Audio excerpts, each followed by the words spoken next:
Good morning भाई लोगों। सबसे पहले तो आप सभी को दिल से धन्यवाद कि आप लोगों ने मेरे को इतना सारा प्यार दिया है। अब आप पूछ सकते हो कि सोनू भाई आप इतने दिनों से कहाँ थे, क्या कर रहे थे, आपके साथ क्या हुआ क्या नहीं हुआ। तो भाई लोगों सच बता रहा हूँ, पिछले 60 दिनों से मैं अपने घर पर बैठकर रो रहा हूँ। बहुत सारी एंजाइटी फील कर रहा हूँ और बहुत कुछ हो रहा है मतलब, क्योंकि मेरी जिंदगी बर्बाद हो चुकी है। अब मेरे पास कुछ भी नहीं है करने को। क्या हुआ है मेरे साथ, कुछ अलग हुआ है मेरे साथ, जिस वजह से जो भी मैं था ना वो खत्म हो गया है। कैसे हुई है मेरी जिंदगी बर्बाद, ये जानना है आपको अगर, या फिर मेरे को मैं बताऊं कि मेरे को मैं बता सकता हूँ आपको कि मेरी जिंदगी कैसे बर्बाद हुई है, तो उसके लिए मेरी जिंदगी जाननी पड़ेगी कि सोनू ने स्ट्रगल करके क्या अपने जीवन में हासिल किया था और उसके पास अब वो नहीं है। सोनू जिंदा रहने के लिए भी संघर्ष करा है सोनू भाई ने, जिंदा रहने के लिए। तो मैं बताता हूँ आपको कि मेरी जिंदगी कैसी थी, तब आपको भी समझ में आएगा कि मैंने क्या खोया है और मैं ऐसा क्यों सोच रहा हूँ कि मेरी जिंदगी बर्बाद हो गई है। और सबकी शुरुआत होती है मेरे नाना जी के घर से, वहीं से शुरू करते हैं।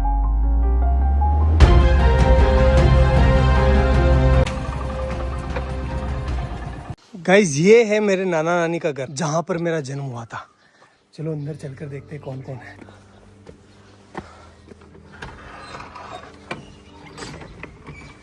गाइस मामी है, मामी से बात करते हैं। डॉग जी मामी कैसे हो? बढ़िया, ठीक। क्या कर रहे हो? हाँ तैयार है, सब तैयार है। तो कुछ ऐसा दिखता है नाना नानी का घर। मेरा जन्म हुआ था यहाँ पर। पहले आपको पता है कि ना हॉस्पिटल वगैरह नहीं जाते थे, मतलब बच्चे जो है वो घर पर ही हो जाते थे। तो मेरा भी जन्म ऐसे ही हुआ है। मामी हम यहाँ कौन से कमरे में रहते थे पहले, जब मैं छोटा था ना, बच्चा था तब? इस वाले में। ये है वो रूम जहां पर हम बचपन में रहा करते थे। ये वाला देखो आप, ये देखो इधर इधर इधर इधर। इस वाले रूम में जो है भेड़ और बकरियों के बच्चे रहा करते थे, क्योंकि बाहर कुत्ते मार देते थे ना, इसलिए। और इस वाले पोर्शन में जो है मेरी बूढ़ी नानी, जो अब इस दुनिया में नहीं है, और मेरी मम्मी दोनों रहा करती थी। और यहीं पर हम जो है पले बड़े हुए हैं। एक्चुअली में हुआ क्या था गाइस कि यार वो एल्कोहलिक थे, थोड़ा सा उनकी हैबिट थी कि उनको नशा लग गया था। तो फिर वो हमारी टेक केयर नहीं कर पा रहे थे अच्छे से। तो नाना नानी ने ये रिस्पॉन्सिबिलिटी ली कि हम जो है इन बच्चों को पालेंगे, अदरवाइज इनका क्या होगा। तो उन्होंने हमें यहाँ लेकर आए और यहीं पर जो है मम्मी अपना काम करती थी, साथ ही साथ हमारा पालन पोषण यहीं हो रहा था। तो मैं एक लाइन बोल सकता हूँ कि अगर मेरे नाना नानी नहीं होते ना, तो आज मैं या फिर मेरे बहन भाई हो सकता है कि इस दुनिया में नहीं होते। गाइस देखो नाना जी का गांव कितना प्यारा है। खैर फिर वो टाइम आया जब हमें ये घर छोड़ना पड़ा, क्योंकि यार गाइस देखो नाना नानी कब तक पालेंगे, उनकी खुद की भी कोई जिम्मेदारी है, इसलिए फिर हमें यहाँ से जाना पड़ा। चलो अपन भी चलते हैं, लेकिन उससे आशीर्वाद ले लेते हैं। चलो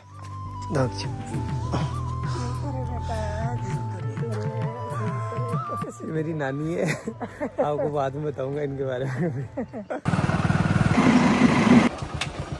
और अपने गांव आते ही हमें घरेलू परिस्थितियों के कारण अपने घर नहीं घुसने दिया गया, इसलिए हमने बड़े पापा की कोठी का चुनाव किया। म्याऊ म्याऊ।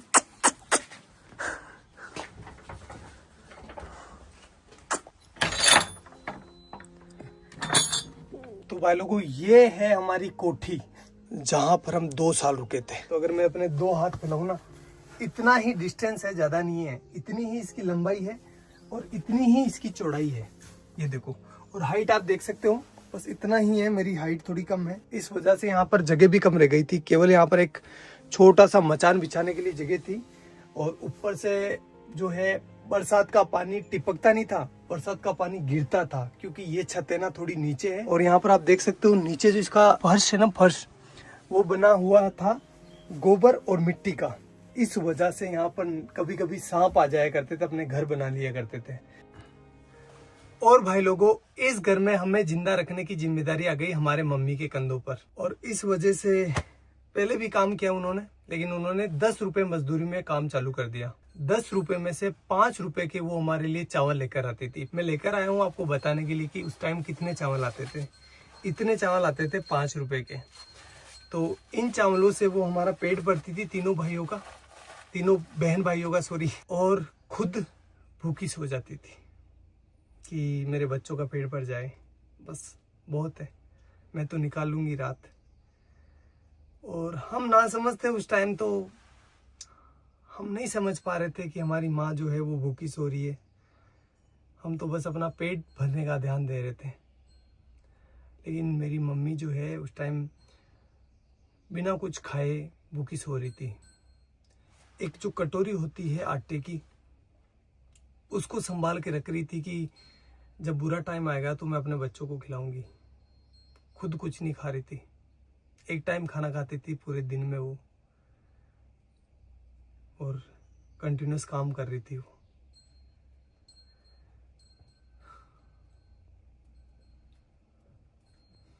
और ये सारी चीजें हम बच्चे नहीं समझ पा रहे थे। हमारा माइंड उतना डेवलप नहीं था कि हम ये इतनी भारी चीजें समझ पाए।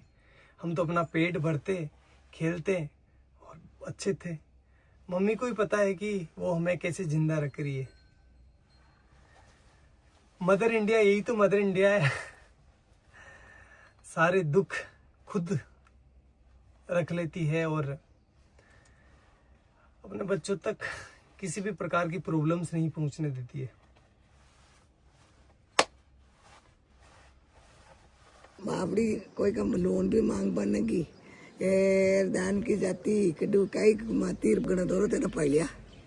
हाँ तेना गणा दौरा पड़िया रे भाई थारी मात तो सब्जी बेचती, लेडीज रहती, भाई दौड़ाती, तेन खुआती, बा भूखी रहती, भाई मार ससुरी भूखा। तना दूध पाइयो, तेने रोटी खुआई, गनी दोरी कमा कमारा, तमात का दान की जाती। हाँ ते भरा का केवन के ते बली दूध ने भरे क्यों? मैं ते दिए किसी को केव गणा दौरा पहले तो बा। और भाई लोगों, इस वाली छत की ना एक स्पेशल कहानी है, बताता हूँ मैं आपको। पर मैं, मेरा भाई और मेरी बहन बैठे थे शाम को, और हम राह देख रहे थे कि हमारे लिए कोई खाना लेकर आएगा, क्योंकि हमारी मम्मी जो थी वो गांव चली गई थी किसी कारणवश, तो हमारे लिए खाना नहीं बना था उस टाइम। कोई भी खाना लेकर नहीं आया और हम तीनों बहन भाई भूखे ही सोए। यही जगह थी वो, सेम टू सेम। एक बात बताऊँ आपको, जब आप भूखे होते हैं ना तो आपको अच्छे से नींद नहीं आती। देख लेना एक बार। चलो मैं आपको अपनी बहन से मिलवाता हूँ। अगर भाई नहीं होता अपना तो अपन आज क्या होते हैं, कहाँ पर होते हैं? कुछ भी नहीं होते हैं, कुछ भी वजूद नहीं होता हमारा। जिंदा होते? नहीं है? नहीं। भाई ने क्या किया अपने लिए? बहुत मेहनत की, बहुत हमें शिक्षित किया। बड़े भाई ने हमें सब कुछ सिखाया, सब कुछ दिया।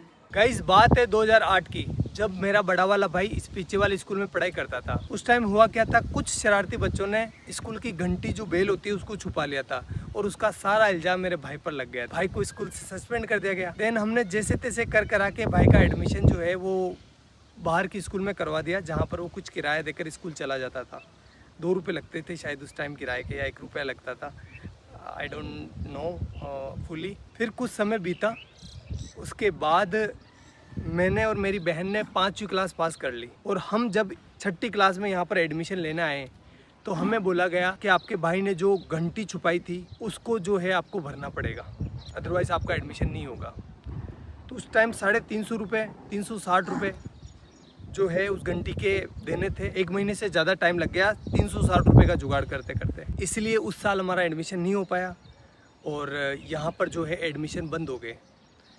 अब घर वाले हमें किराया देकर किसी दूसरी स्कूल नहीं भेज सकते थे, क्योंकि वो अफोर्ड नहीं कर पाते उस टाइम, और हम छोटे बच्चे थे तो किसी दूसरे गांव भी स्कूल नहीं जा पाते, क्योंकि दूर था ना। हमारा गांव काफ़ी बड़ा है, तो हम दूसरी जगह अगर जाएंगे ना तो हमें कम से कम 3-4 किलोमीटर जो है पैदल चलना पड़ेगा। तो छोटे बच्चे थे तो नहीं हो पाया वो सारी चीज़, और हमारा 1 साल पूरा बर्बाद हो गया। फिर मेरे बड़े वाले भाई ने एक भारी डिसीजन ले लिया, और उसने अपनी सारी पढ़ाई छोड़कर, अपनी सारी ज़िंदगी दांव पर लगाकर मेरी और मेरे बहन के लिए काम चालू कर दिया। उसने फर्स्ट काम चालू करा मंडी में।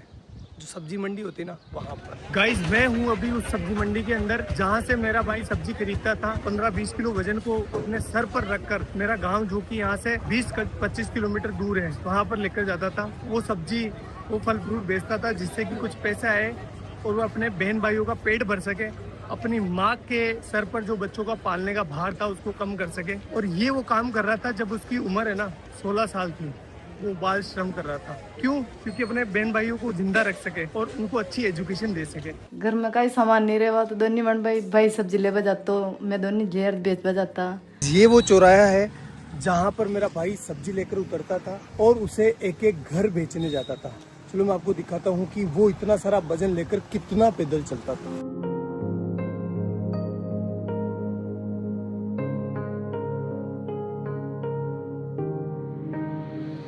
उस 20 किलो वजन को अपने सर पर रखकर इन घरों में घूम घूम कर सब्जियां बेचता था। इस काम में कुछ लोग पैसे नहीं देते थे, मतलब सब्जियां उधार ले लेते थे और फिर बोलते थे कल ले लेना, परसों ले लेना। भाई लोगों एक बार की बात है, सामने जो पाबूजी महाराज का मंदिर दिखाई दे रहा है ना, उनके बारे में मैं ऐसा बताया गया, जो लड़के बैठे होते हैं ना चौराहे पर, बदमाश नहीं बदमोश उन्होंने ऐसा बोला कि मेला है पाबूजी महाराज का, तो इस दिन इस डेट को पाबूजी महाराज का मेला है, तो तुम अपनी सब्जियां और फल फ्रूट लेकर आ जाना यहाँ पर। तो हमने सोचा अच्छा है कि हमारा जो है फल फ्रूट बिक जाएगा और हमारा कुछ बेनिफिट हो जाएगा। हम आए तीनों बहन भाई, तो यहाँ पर आकर देखा तो कोई मेला नहीं था और उन्होंने थोड़े से हमसे फल फ्रूट ले लिए और हमको डरा धमका के भगा दिया। तो एट दी एंड धंधा जो है वो इतना अच्छा चल नहीं रहा था, इसलिए उस काम को भी हमें छोड़ना पड़ा। हमें नहीं, मतलब भाई को छोड़ना पड़ा।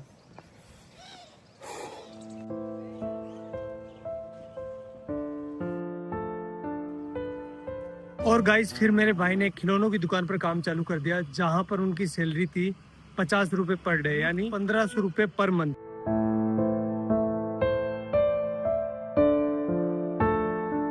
एक महीने बाद जब भाई की सैलरी आई तो उसने लगभग आधा भाग यानी 700 रुपए के आसपास मेरे और मेरी बहन के लिए बुक्स लेने में खर्च कर दिया, जबकि खुद काम पर फटे हुए कपड़े पहनकर जा रहा था। वो चाहता तो अपने लिए कपड़े ले सकता था ना, लेकिन नहीं लिए उसने। लेकिन हम खुश थे।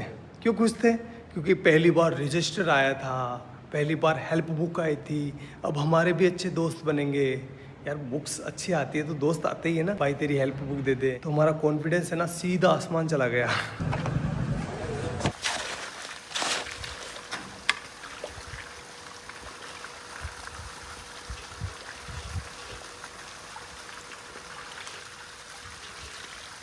भाई लोगों अब मेरी बारी थी।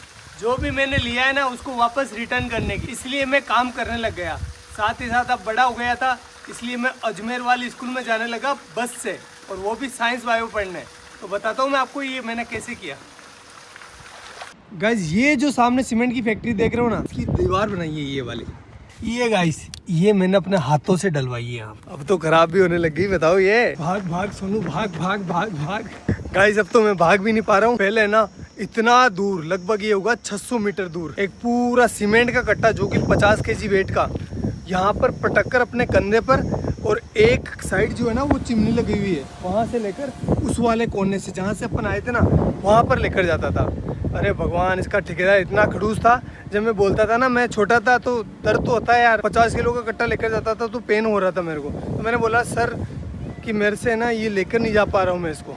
तो बोला कि काम पर क्यों आया है, पैसे किस बात के मिलेंगे, ऐसे बोलते थे। करना पड़ता था भाई। तो ये वाला काम तो मेरे को ज़िंदगी भर याद रहेगा, क्योंकि वो सीमेंट के कट्टों ने मेरी रीढ़ की हड्डी में प्रॉब्लम कर दी। गाइज ये जो आप बिल्डिंग देख रहे हो ना, ये हमने बनाई है एक मजदूर के तौर पर। और गाइज ये वाली जो टंकी आपको दिखाई दे रही है, ये बनवाई है। हाँ, ये जो दीवार आप देख रहे हो ना, ये सब कुछ। भाई लोगों, भैंस चराते टाइम बायोलॉजी पढ़ने का मजा ही कुछ अलग होता है, क्योंकि एग्जाम्पल यहाँ पर सामने होते हैं। जब एक बगुला है ना भैंस के आसपास होता है तो उसका मतलब ये है कि वो सेब पोजीता कर रहा है। क्योंकि आप देख सकते हो जहाँ पर भैंसें चर रही है ना, उसके पास एक बुगला है। ये देखो बुगला है। क्योंकि जब भैंस चारा खाती है ना, तो चारा हिलने की वजह से उसके अंदर जो कीड़े होते हैं वो बाहर निकल जाते हैं, और ये बुगला उनको खाकर पेट भर लेता है। ये दो जीवों का एक संबंध है, जिसमें एक को कोई भी घाटा नहीं होता और दूसरे को फायदा हो जाता है। प्रेरित धाराओं से उत्पन्न होने वाले चुंबकीय क्षेत्र का मान सदैव इस प्रकार होता है कि वो उन कारणों का विरोध करता है जिसके कारण इसकी स्वयं की उत्पत्ति हुई है। अरे डब डब डब, डब जा।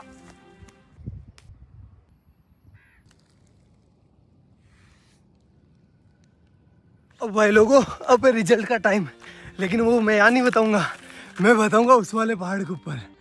तो चलो चलते हैं। अरे काटे है तो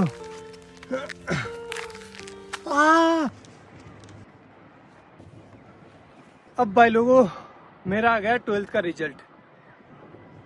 परसेंटेज तो कम ही बना है, फिर भी मैं आपको बता देता हूँ। ये देखो 77%, जिसमें से केमिस्ट्री में आए 93 डिक्टेशन और फिजिक्स में आए हैं 87 डिक्टेशन। भाई लोगों ये मेरे परसेंटेज नहीं है, ये लेकर आया मेरे जीवन में कॉन्फिडेंस। अभी तक भी मेरे जीवन में कोई हार्ड काम आता है ना, तो मेरे को अंदर से आवाज होती है कि तू कर लेगा, डर मत, तू कर लेगा। लेकिन इस बार है ना, मेरे को सोनू का सूरज डूबता हुआ दिखाई दे रहा है।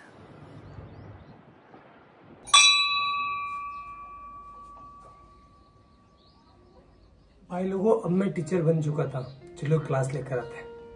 हाइजेनबर्ग का अनसर्टेनिटी प्रिंसिपल, जिसके बारे में अपन बात करने वाले हैं, ठीक है। चलो बताओ कहाँ पर जाकर गिरेगा। कि जब एक मार्कर मेरे हाथ से निकला ना, तो ऑटोमेटिकली आपकी नजर जो है मार्कर के ऊपर होती हुई आपको पता चल गया कि मार्कर कहाँ जा रहा है। इसकी पोजीशन पहले ये कहाँ पर है वो पता है, और इसकी स्पीड पता है, और ये किस डायरेक्शन में जा रहा है पता है, तो अपन इसका पाथ डिसाइड कर सकते हैं। एक इलेक्ट्रॉन को ये वरदान दिया है, भगवान ने ऐसा हाथ रखा, जा बेटा जा, इस दुनिया में जा, और तेरी है ना कोई इंसान एक टाइम पर ना तो तेरी पोजीशन मतलब दोनों का एक साथ पता नहीं कर सकता। फिर ऐसे करते करते मैं टीचर बन गया, और मेरे पास बहुत काम था। 3-4 कोचिंग ऑफलाइन जाता था, 1-2 ऑनलाइन थी, मतलब मस्त। और जो भी चीज़ें मैंने अपने परिवार के लिए सोची थी, भाई के लिए, मम्मी के लिए, वो मैं कर रहा था अच्छे से, कोई दिक्कत नहीं थी। उसी टाइम मेरे पास आया भैया का कॉल सीधा टीम से भैया का कॉल। इतना खुश हो गया था मैं यार, भैया का, इतने बड़े आदमी का कॉल डायरेक्ट आया था मेरे पास। तो फिर भैया का कॉल आया और भैया ने बोला मेरे को, सोनू यार हमारे यहाँ पर है ना एक साइंस की लड़के की डिमांड है, तो तू आ सकता है क्या। मैंने बोला ठीक है भैया मैं कर लूँगा, कोई दिक्कत नहीं है। तो फिर मैंने वहाँ पर मतलब ऑफिस में पार्ट टाइम जॉब चालू कर दिया। 2-3 घंटे के लिए जाता था, केमिस्ट्री से रिलेटेड और फिजिक्स से रिलेटेड, मतलब ऑल ओवर साइंस का काम मैं संभालने लगा। और ऐसे करते करते करते करते 2 महीने निकले। 2 महीने के बाद भैया ने आगे से बोला मेरे को कि सोनू तो ऐसा कर, फुल डे ज्वाइन कर ले, सारा दिन काम कर, और पॉसिबल है तो कर ले। घर वालों से बात करी, घर वालों ने, मेरे बड़े वाले भाई से मैंने पूछा तो उसने कहा कि यार देख तू ज्वाइन कर ले, कोई दिक्कत नहीं, अपने ही गांव के तो कोई प्रॉब्लम नहीं होगी। मैंने कहा ठीक है कर लेता हूँ, इसमें क्या दिक्कत है, आपने बोल दिया तो वो सब आपसे आगे क्या है, कोई नहीं, कुछ नहीं है। ऐसा करके मैंने टीम को ज्वाइन कर लिया, और फिर मेरा अच्छा शानदार टाइम आया। मैं बहुत अच्छा काम कर रहा था सभी चीज़ों में, मतलब पहले मैं साइंस से जुड़ा था, लेकिन अब मैं जो है ना वीडियो का एडिशन हो गया, और भी बहुत सारी चीज़ें हो गई। कैमरा के पीछे बहुत सारी चीज़ें चलती है ना, मतलब पत्थर उठाना खड्डे खोदना, सारे काम जो भी हो सकता है सब कुछ कर रहा था। Everything I can do, I do that. Best चल रहा था, कोई प्रॉब्लम नहीं थी, अच्छी चीज़ें हो रही थी, शानदार, हर एक चीज़ में शानदार एफर्ट लगा रहा था।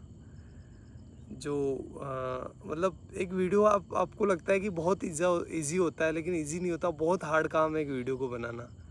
जैसे एग्जांपल के तौर पर मैं बोलूँ तो जो बनाना है ना, बनाना से पोटेशियम निकाला था, आपको याद होगा, वो 20-23 मिनट की वीडियो थी, अच्छी भी चली थी वो वीडियो। उस वीडियो को मैं संभाल रहा था पीछे, उसका सारा केमिस्ट्री मैं संभाल रहा था। उस वीडियो को गाइस शूट करते करते 2 से 3 महीने निकल गए, इतना एफर्ट लगाया इस पर, और वीडियो चली भी सही, आपका प्यार भी दिखा उसमें।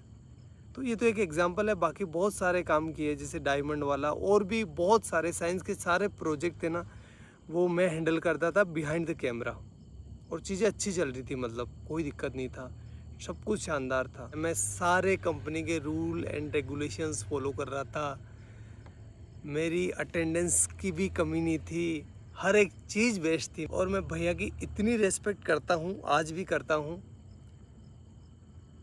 कि भैया के सामने कभी ऐसा टाइम था मैं चेयर पर नहीं बैठता था। मतलब मुझे लगता था कि नहीं, मेरी औकात नहीं इनके बराबर बैठने की।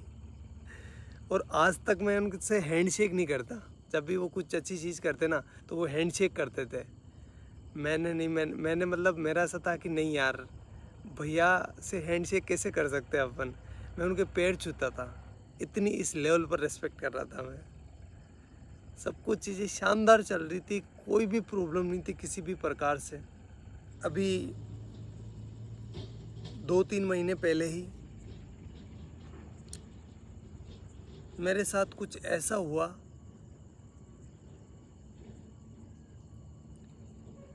कि मैं अब अभी तो आपको बता नहीं सकता। मैं पता नहीं कौन सी ज़िंदगी से निकल के आया हूँ, मेरे ये दिन कैसे निकले हैं मैं ही जानता हूँ। वो तो आप लोगों का प्यार है और घर वालों का प्यार है, लेकिन मैं एक बहुत हार्ड टाइम से निकला हूँ। तो मैं कुछ बोलकर क्योंकि मेरी मेंटल हेल्थ और मेरी इमोशनल हेल्थ दोनों ही ठीक नहीं अभी। मैं और इसको ख़राब नहीं करना चाहता। और अब जो है मेरी ज़िंदगी ख़राब हो गई है, बर्बाद हो गई है पूरी। ना तो मैं टीचिंग का रहा, ना मैं यूट्यूब का रहा। और सच बता रहा हूँ भाई लोगों, कुछ लोगों के मन में कुछ भी आ सकता है, लेकिन मैंने किसी को धोखा नहीं दिया है। मैंने सिर्फ एक बार मौत को धोखा दिया था, जब मेरे को पानी में फेंक दिया गया था, छोटा था तब। तो उस टाइम मैं मरने से बचा था, बड़े वाले भाई ने बचाया था मेरे को।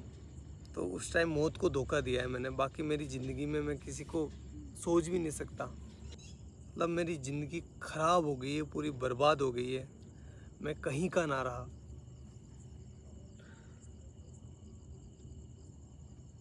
लेकिन घर वालों को वो चीज़ें नहीं दिखा सकता मैं। वो मेरी वजह से परेशान हो रहे थे, और आगे से मैं रहूँगा भी नहीं। ना तो आपके सामने रहूँगा, ना घर वालों के सामने रहूँगा। और साल भर तक मैं ट्राई करूँगा, अगर मेरे से ये हो जाता तो ठीक, अदरवाइज़ मैं जो है वापस अपने एजुकेशन फील्ड में चला जाऊँगा। और साथ ही जो है अपनी एजुकेशन को भी सुधारूँगा। और साथ ही ये करके देखना पड़ेगा, सिचुएशन ऐसी हो गई है कि मेरे को करना पड़ेगा, क्योंकि मैं क्या करूँगा अब। और आगे आने वाले टाइम में बताऊँगा मैं आपको कि मेरे साथ क्या हुआ है, लेकिन अभी मेरे को माफ़ करना, मैं नहीं बता सकता। मैं वापस वो डार्क टाइम नहीं देखना चाहता। आगे जाकर बताऊँगा, मैं पक्का बताऊँगा, लेकिन अभी नहीं। हाथ जोड़कर रिक्वेस्ट है।